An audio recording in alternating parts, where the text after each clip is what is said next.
untuk lebih memahami tentang pembelajaran PAUD yang bermutu. Ya, barangkali teman-teman kan sudah banyak yang mengetahui ciri-ciri apa saja terkait dengan pembelajaran PAUD yang bermutu. Oleh karena itu, dalam materi ini saya sangat mengharapkan agar teman-teman juga bisa lebih mendalami tentang pembelajaran PAUD yang bermutu ini dengan membaca atau memahami Permendikbud nomor 137 tahun 2014 tentang Standar Nasional PAUD dan Permendikbud nomor 146 tahun 2014 tentang Pengembangan Kurikulum 2013 PAUD. Karena di dalamnya semua ciri-ciri dimensi pembelajaran PAUD bermutu itu ada dan teman-teman bisa mempelajarinya lebih lanjut supaya bisa mengimplementasikan di tempat PAUD, layanan PAUD teman-teman semua. Ya, ciri yang pertama yaitu adanya hubungan yang positif antara guru dan anak, di mana dalam hal ini guru itu sangat mengenal dekat dengan anak dalam keseharian ketika anak berada di dalam lingkungan atau ruangan belajar dan di lingkungan PAUD. Ya, nah kemudian guru juga memposisikan dirinya sebagai fasilitator, inovator, dan motivator, dan juga guru memposisikan dirinya sebagai teladan dari setiap gerak-gerik, sikap, dan tingkah laku yang semuanya bisa ditiru dan diteladani oleh anak. Nah, yang kedua, ya, dimensi pembelajaran yang bermutu yaitu interaksi yang menstimulasi, di mana guru dalam kegiatan pembelajaran baik di ruang kelas maupun di luar ruangan ya selalu memberikan rangsangan agar anak-anak itu muncul stimulasinya ya, agar anak-anak itu muncul keinginannya untuk berinteraksi dengan guru. Apakah mungkin guru PAUD itu bisa memberikan pertanyaan ya, kemudian memancing semua pendapat anak-anak ya, kemudian terlibat selalu di dalam kegiatan keseharian anak di lingkungan sekolah. Nah, yang ketiga, lingkungan main yang tertata dan aman. Nah, oleh karena itu, ya, tugas kita sebagai seorang pendidik untuk bisa menata lingkungan main anak itu setiap waktu. Jadi jangan dibiarkan bahwa lingkungan main anak itu terus menerus dalam waktu yang cukup lama itu tidak ditata dengan baik. Jadi alangkah lebih baiknya lingkungan main anak itu ditata dan dipindahkan ya dalam kurun waktu mungkin bisa 1 atau 2 bulan ya, sehingga anak-anak itu merasa selalu betah tinggal dan belajar di ruangan kelas. Nah, kemudian lingkungan main juga harus aman ya, jadi anak ketika bermain dan belajar itu merasa aman dan terlindungi dari segala hal-hal yang memang bisa mencelakai anak-anak ya.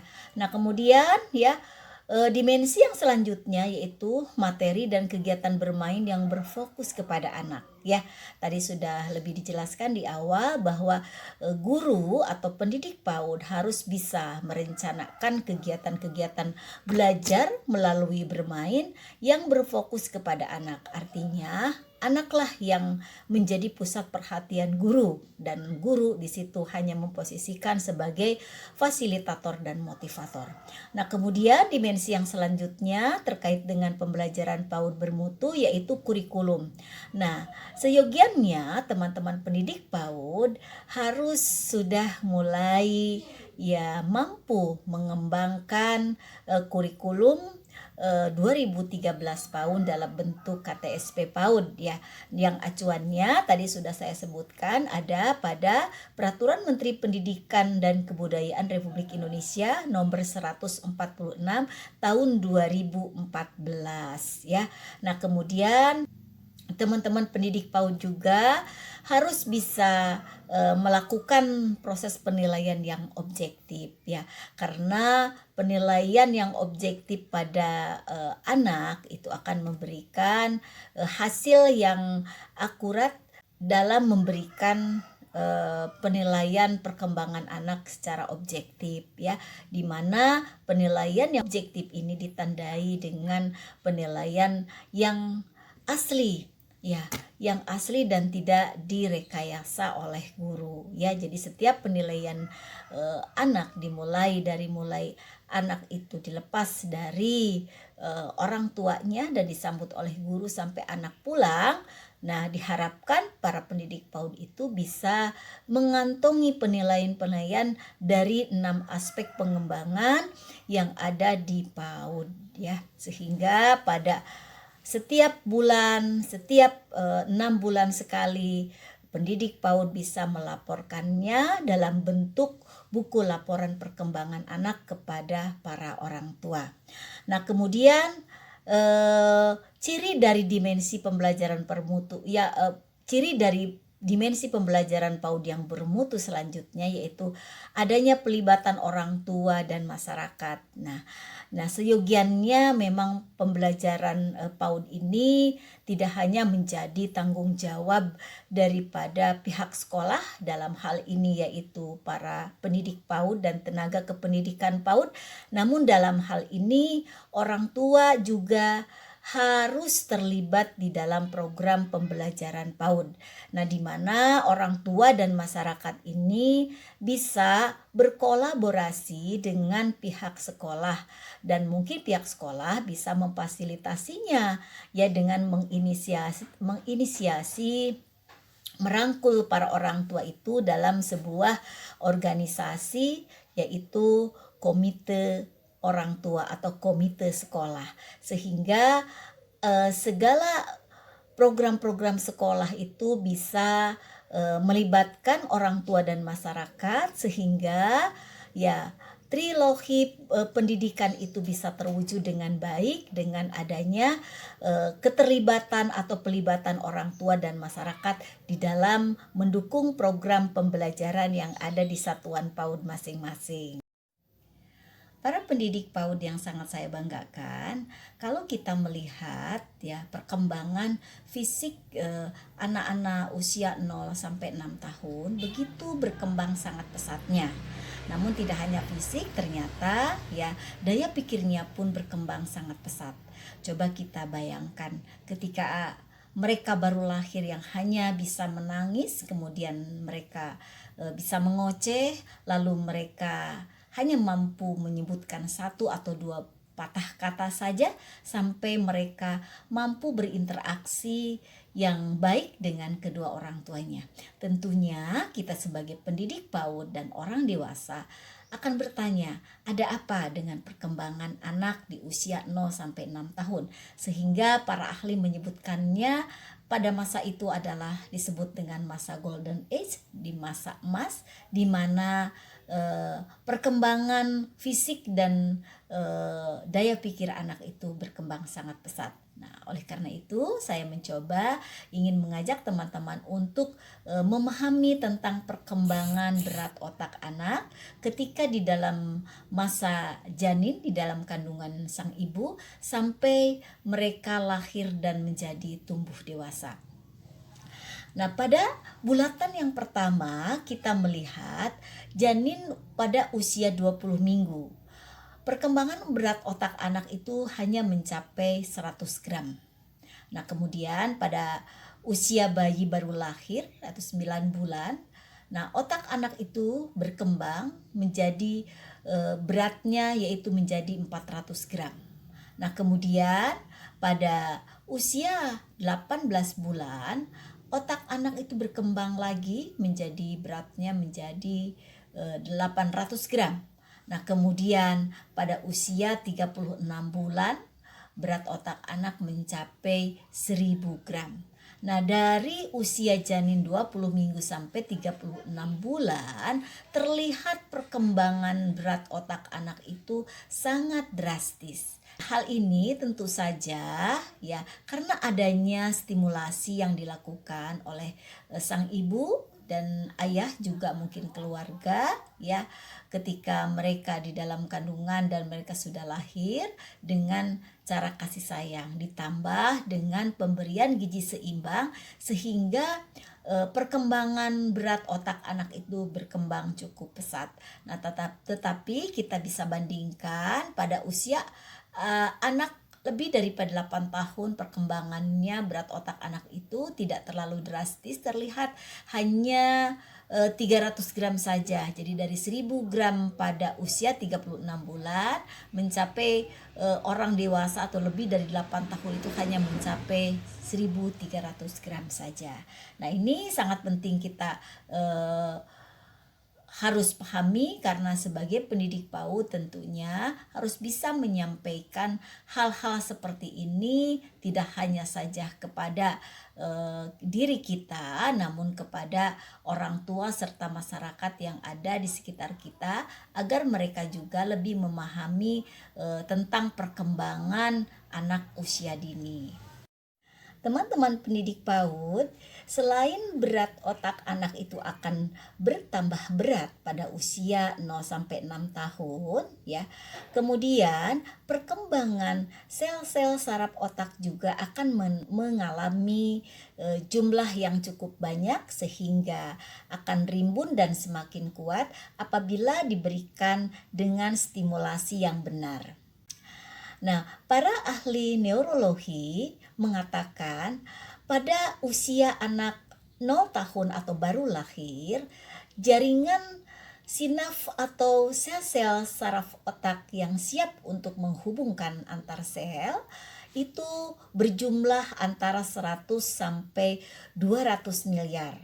Namun dengan perlakuan stimulasi kasih sayang yang baik dari kedua orang tua dan lingkungan sekitarnya, itu akan memberikan tambahan jaringan otak yang luar biasa, yaitu bisa mencapai sekitar 10 triliun jaringan sel otak atau sinap. Nah, namun teman-teman juga harus tahu ya, ada hal-hal yang memang bisa merusak jaringan sel-sel sinap otak itu ketika kita sebagai orang dewasa memberikan perilaku atau sikap-sikap yang membuat anak itu merasa ketakutan, merasa kecewa, sedih. Nah, diantaranya dengan satu kali saja bentakan itu akan memusnahkan antara 100 sampai 200 miliar sinap otak. Nah, apalagi kalau berhubungan dengan tindakan kekerasan, itu akan menghancurkan dan memutuskan saraf otak sampai 10 triliun. Nah, oleh karena itu kita sebagai pendidik PAUD perlu memberikan informasi kepada para orang tua juga, agar para orang tua juga memberikan perilaku dan penanganan yang sama seperti halnya di layanan PAUD kepada anak-anaknya di rumah, yaitu pemberian pendidikan yang berbasis kasih sayang. Jadi berikanlah anak-anak kita itu dengan kasih sayang yang baik ya, agar perkembangannya baik fisik maupun daya pikirnya akan berkembang sangat pesat menuju anak-anak yang cerdas dan berakhlakul karimah. Nah, bisa kita garis bawahi bahwa pentingnya stimulasi yang benar itu ya. Stimulasi pada usia lahir sampai 3 tahun itu jika didasari pada kasih sayang dapat merangsang pertumbuhan otak itu sampai 10 triliun sel otak. Nah, coba bisa dibayangkan oleh teman-teman jika anak-anak Indonesia ini ya semuanya memiliki pertumbuhan dan stimulasi yang benar, ya kita akan memiliki generasi yang cerdas, selain sehat, kuat, dan mereka juga akan cerdas serta berakhlakul karimah. Teman-teman semua ya, pada materi selanjutnya yaitu saya akan mengajak teman-teman untuk mengenal bagaimana tentang PAUD holistik integratif ya. Nah, yang dimaksudkan dengan layanan PAUD holistik integratif ini adalah layanan pendidikan anak usia dini yang dilakukan secara menyeluruh dan terpadu dalam memenuhi kebutuhan pokok anak yang beragam, yang meliputi aspek fisik dan non-fisik, ya, termasuk mental, emosional dan sosial ya. Nah, di sini ada model-model, saya berikan 5 model yang bisa teman-teman pelajari lebih lanjut ya, yang di dalamnya yaitu memiliki karakteristik holistik integratifnya terkait dengan tadi ada kegiatan parenting, pemberian gizi seimbang ya, stimulasi kesehatan di dalamnya. Jadi selain dari pemberian atau menu pembelajaran terkait dengan 6 aspek pengembangan yang dalam keseharian proses pembelajaran itu diberikan oleh teman-teman pendidik PAUD, namun ya teman-teman pendidik PAUD pun harus bisa mengkolaborasikan tadi dengan layanan-layanan holistik integratifnya. Dan teman-teman juga jangan lupa dalam pelaksanaan holistik integratif ini harus bisa melibatkan kemitraannya, kemitraan dengan orang tua, dengan masyarakat sekitar, dengan layanan-layanan dari lintas instansi seperti halnya dengan puskesmas, dengan posyandu, dengan kepolisian setempat ya, ataupun dengan instansi-instansi lain yang di dalamnya bisa mendukung program dapat mendukung pelaksanaan program pendidikan anak usia dini di satuan PAUD teman-teman semua. Teman-teman pendidik PAUD yang sangat saya cintai, ya tibalah pada slide yang terakhir, yaitu kesimpulan dari materi terkait dengan konsep dasar pendidikan anak usia dini. Saya menyimpulkan beberapa hal. Yang pertama, membimbing peserta didik sesuai usianya. Yang kedua, membelajarkan peserta didik sesuai perkembangannya. Yang ketiga, standar PAUD menjadi acuan dalam pembelajaran PAUD. Yang keempat, pembinaan anak usia dini merupakan tujuan layanan PAUD. Yang kelima, merencanakan cara belajar atau strategi pembelajaran anak usia dini secara tepat. Yang keenam, penilaian kinerja untuk guru harus dilakukan oleh kepala PAUD. Yang ketujuh, parenting merupakan daya dukung peningkatan mutu PAUD. Semoga materi kali ini bisa bermanfaat untuk kita semua. Kesempurnaan hanyalah milik Allah. Saya hanya manusia biasa yang penuh dengan kekurangan dan kehilafan. Saya akhiri, wassalamualaikum warahmatullahi wabarakatuh. Salam.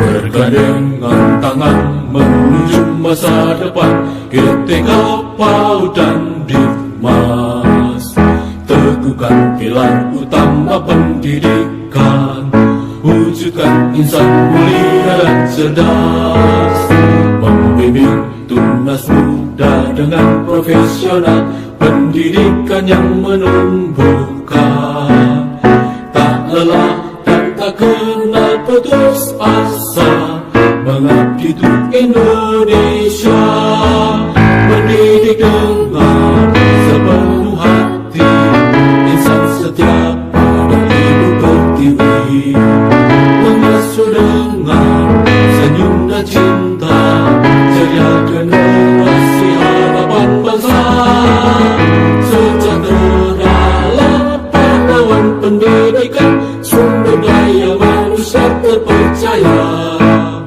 Terus maju GTK PAUD dan Dikmas demi masa depan Indonesia.